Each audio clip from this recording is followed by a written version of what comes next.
L'articolo 12 della Costituzione sancisce che la bandiera della Repubblica è il tricolore italiano, verde, bianco e rosso, tre bande verticali di uguali dimensioni. La bandiera italiana, conosciuta come il tricolore, è un vessillo nazionale della Repubblica Italiana. È una bandiera composta da tre colori, partendo dall'asta verde, bianca e rossa. Questi sono i colori nazionali dell'Italia.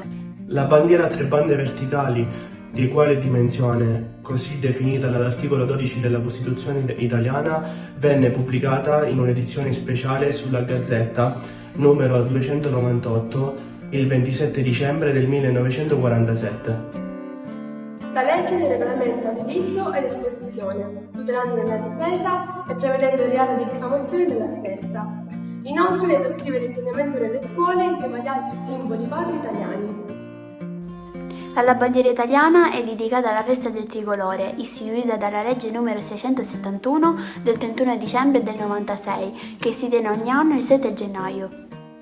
Questa celebrazione commemora la prima adozione del tricolore come bandiera nazionale da parte della Repubblica Cispadana, che avvenne il 7 gennaio del 1797, in seguito alla Rivoluzione francese e alla discesa di Napoleone Bonaparte in Italia.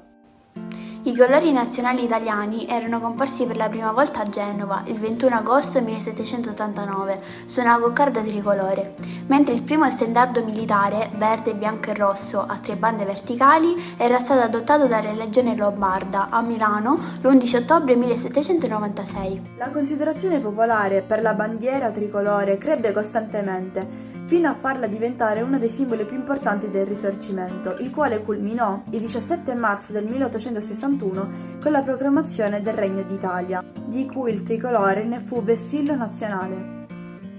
La bandiera italiana ha attraversato più di 2 secoli di storia d'Italia, salutandone tutti gli avvenimenti più importanti. Anche la bandiera d'Italia, come altri vessilli nazionali, si ispira a quella francese. A Reggio Emilia, il 27 dicembre del 1796, in un'assemblea tenutasi in un salone del municipio della città, 110 delegati, presieduti da Carlo Facci, approvarono la Carta Costituzionale della Repubblica Cispadana. In riunioni successive furono decretati e ufficializzati molti provvedimenti, tra cui la scelta dell'emblema della neonata Repubblica. Ad avanzare la proposta di adozione di una bandiera nazionale verde, bianca e rossa fu in un'assemblea avvenuta il 7 gennaio Giuseppe Compagnoni, che per questo è ricordato come il padre del tricolore. Figlio di Giovanni Compagnoni e di Domenica Ettore, nacque il 3 marzo 1754 in una delle migliori famiglie del patriziato locale. Fu spinto dalla famiglia a prendere i voti. Dopo l'ordinazione sacerdotale, Compagnoni si dedicò al capitolo canonicale della collegiata lughese, ma fu rifiutato. Dopo anni di sacerdozio, invece, abbandonò la veste di talare. Nel 1781 Compagnoni fece pubblicare un ragionamento parentetico indirizzato a tutti i popoli della Romagna colpiti dal terremoto di quell'anno. Questa fu in teoria la prima sua stampa in italiano. A Venezia fondò il proprio giornale Il Mercurio d'Italia. La rivista aveva una veste sia storica, politica che scientifica letteraria. Nel 1794 Compagnoni abiurò i voti sacerdotali in segno di protesta contro le torture inferte dal Tribunale dell'Inquisizione ai propri detenuti. Nell'ottobre del 1796 lasciò Venezia per Ferrara. Abbracciate le idee illuministe, fu eletto segretario della Repubblica Cispadana. Il 7 gennaio 1797 propose per primo l'adozione di una bandiera nazionale tricolore verde, bianco e rossa. Questo decreto di adozione recita nel verbale della riunione del 7 gennaio 1797 della Repubblica Cispadana la decisione di adottare una bandiera tricolore verde, bianca e rossa, la quale fu ammessa con molto entusiasmo. Per la prima volta il tricolore divenne ufficialmente bandiera nazionale di uno Stato italiano sovrano, sganciandosi dal significato militare e civico. Con questa adozione la bandiera italiana assume pertanto un'importante valenza politica. Nella seduta del 21 gennaio, tenutasi questa volta a Modena, dove nel frattempo furono spostati i lavori congressuali, la decisione fu resa esecutiva.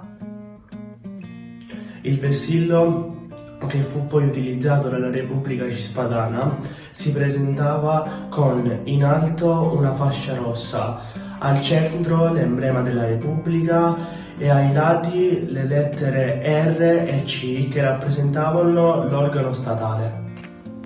La bandiera italiana fu esposta per la prima volta al pubblico nella città di Modena il 12 febbraio 1797.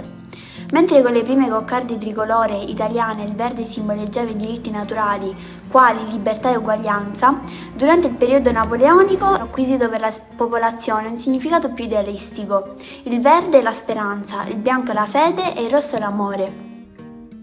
Altra ipotesi che tenta di spiegare il significato dei tre colori nazionali è quella che il verde è il colore che rappresenta il prato e la macchia mediterranea, il bianco la neve che cade sulle montagne italiane e il rosso il sangue versato dai soldati in battaglia. José Carducci, in occasione delle celebrazioni per il centenario della bandiera italiana del 1987, descrisse il verde, bianco e rosso come i colori della nostra primavera e del nostro paese, dal Cenisio all'Etna, le nevi delle Alpi, l'aprile delle valli, le fiamme dei vulcani.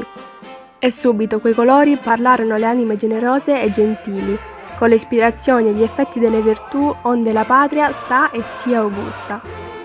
Il bianco, la fede serena alle idee che fanno divina l'anima nella costanza dei savi. Il verde, la perpetua riferitura della speranza a frutto di bene nella gioventù dei poeti. Il rosso, la passione ed il sangue dei martiri e degli eroi.